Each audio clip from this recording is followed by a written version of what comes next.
Hey guys, so today I'm going to be reacting to another video. It is the mysterious bloop creature, real or fake, by Bill channel. He's actually a pretty good YouTuber. I definitely recommend him, but what am I to say, right? Yeah. But if you never actually watched him, you should. It's actually pretty funny, and well, he does a lot of stuff like mermaids or Slenderman, stuff like that. So let's hop into this in 3, 2, 1. Did you just hear something strange? I think I did.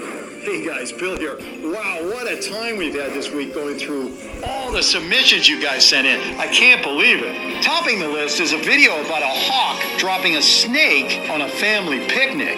We'll get to the bottom of that one, as well as this video about a whale smashing up a sailboat. We also have a trout fish that has fur to keep warm in the winter, the worst fakes of the week, and the big story, which you guys have been asking me to do forever, the bloop. That's right, we're taking on the big guy, so don't go away.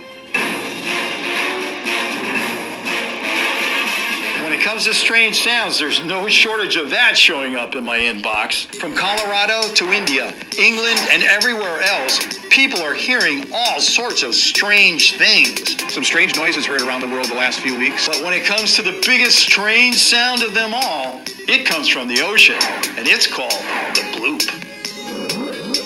Various submissions related to the bloop have been sent in by hundreds of people, the first of which was Raul Trevino, Mike Bonilla, and Ross Potter. Now, the question is not so much whether the sound itself is real, but rather what made the sound. Could it be coming from some gigantic unknown creature at the bottom of the sea? Maybe. Or is that idea just a big fat fiction? I think the bloop was recorded a long time ago, like in the 1930s. I'm not exactly clear on that, but I think that's when it was recorded by scientists that were exploring the deep blue, and it is one of the most significant sounds from the ocean. And if you know nothing about the ocean, then, well, then you're like, oh, we've explored all of it. No.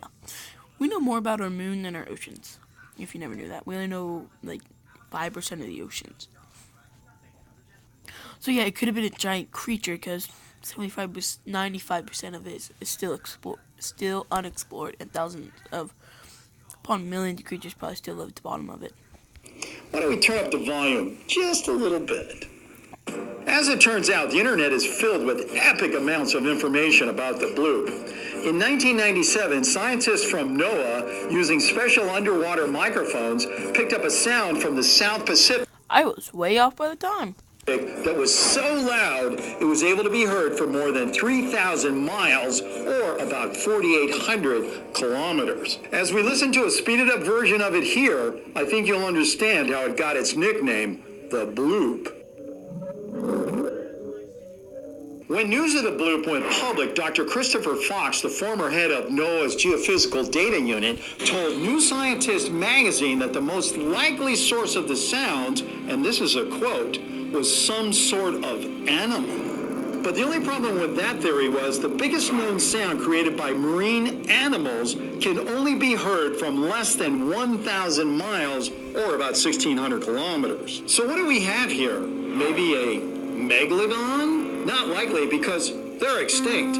But even if they were alive, they couldn't make sounds like that because they're smaller than blue whales.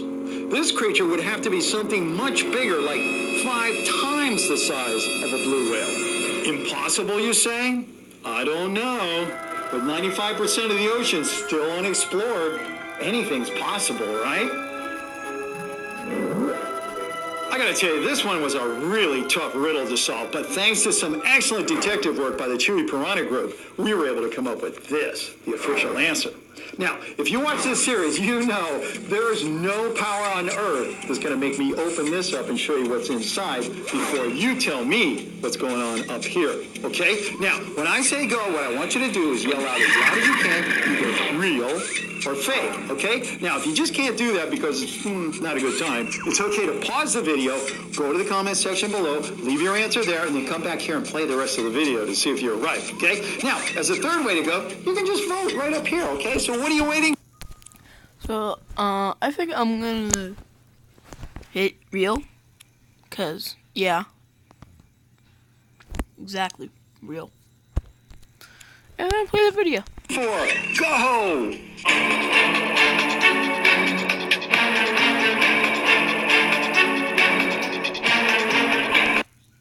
Oh no.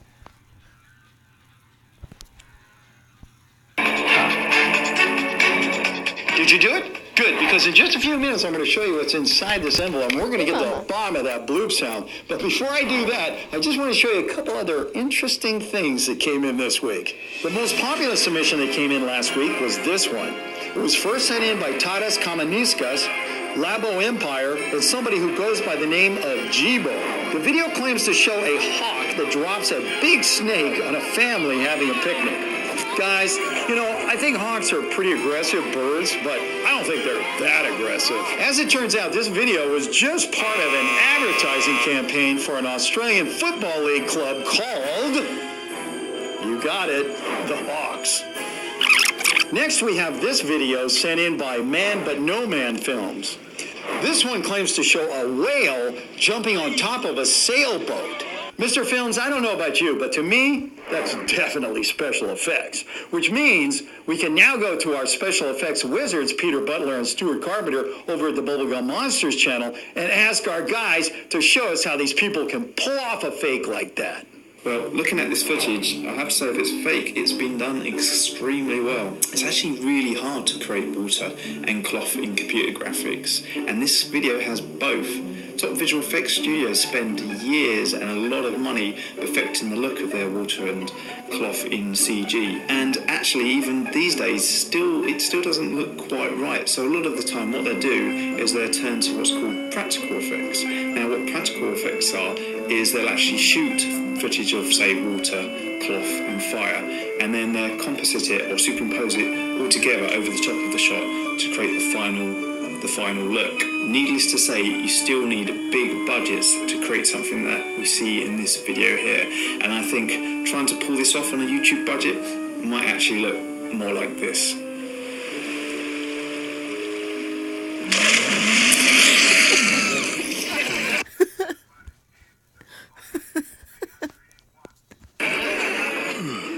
Luckily, the maker of this video didn't have to do any of that because it's actually real. Back to you, Bill. Okay, guys, very funny, I get it. But I mean, really, seriously, who would think something like that is real? You're just sailing along in your boat, and then suddenly this huge whale just lands right on top of your deck. Can you imagine that? I don't know. Maybe he was just released from SeaWorld and he thought he was still entertaining people. Maybe it was Shamu. Next, we have this amazing fish called a fur-bearing trout. 6.5-year-old Rachel from Michigan sent this in after she spotted it on a wall at a restaurant on the shores of Lake Superior.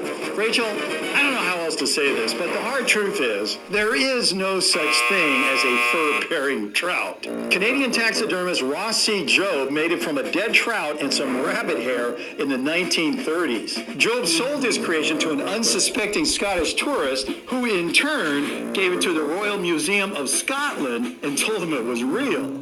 The museum, believe it or not, had it proudly mounted on a wall until the hoax was finally uncovered sometime later. Today, copies from Job's original, like this one, hang on walls throughout the area of the Great Lakes. And speaking of things great, why don't we get back to Mr. Bloop here and see if we can get the answer to this big mystery before we start looking at pictures of hybrid animals, like the zebra steer, the elephant butterfly, and the shark horse. Or is that horse shark? I don't know, to be honest, but one thing I do know, they're all so fake. It's funny. But on the other hand, the level of creativity, you have to admit, it's pretty astounding. The amount of imagination and creativity that I see coming into my inbox every day, it's unbelievable. I'm just showing you the tip of the iceberg of this stuff coming in. It's amazing. Anyway, let's get to this. Here we go. And this is a quote. A variety of evidence related to the creature known as the bloop has been carefully examined by a panel of experts in a wide range of specialties. Always a good idea. Although many questions surround the subject, our focus is primarily concerned with whether or not the sounds come from a living creature.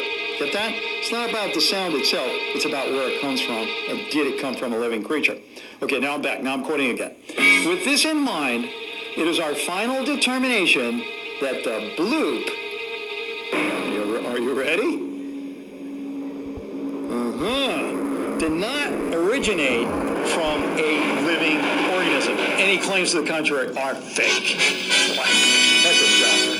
But hey, wait, don't go away just yet, because actually now comes the important part. Now I'm going to tell you what I learned from another scientist that helped our judges make their determination. Back in the mid-90s, we were doing volcano studies around active volcanoes around the world, and in one place in particular we put these hydrophones is a area of the ocean called the East Pacific Rise. In addition to the volcano sounds, Dr. Dziak and his colleagues started picking up a mystery sound from the distant southern ocean, and that's the sound that became known as the bloop. Back then we didn't have a clear understanding of ice noise, ice-generated sounds, because we had not really done much research down around Antarctica. And that's the important part, because you see, they had nothing to compare the sound against for almost a decade before they finally went to the Southern Ocean and started recording the sounds of ice breaking up. So initially we were recording those sounds of the bloop, thinking, we didn't know what it was. We listed it as a mystery sound. Other people, some of my colleagues had said that it might be of animal origin. But I think once we recorded the ice sound and saw what those look like, and see that the bloop has that same characters, and we decided that that's really what was likely the source, was this ice-generated noise. I think there's very little doubt in my mind that the bloop was made by the breakup of sea ice around Antarctica and was not made by a living animal. Okay, well, that's all the time I have for this video. I want to thank Dr. Dziak for helping us get down to the basics on the bloop. I want to thank the Chewy Piranhas for all their excellent research work, as usual. And a special thanks goes out to Peter Butler and Stuart Carpenter over at the Bubblegum Monsters channel right here at YouTube. I'm going to leave a link for their channel up here and in the description box, because you should go over there and check it out. They got some pretty funny stuff. And hey, if you've got a picture or a video and you're not quite sure whether it's real or not, send it over to me at billschannel@gmail.com and I'll take a look. But please don't leave links or make submissions in the comment section, because you know that makes me crazy. See you next time. So that was that.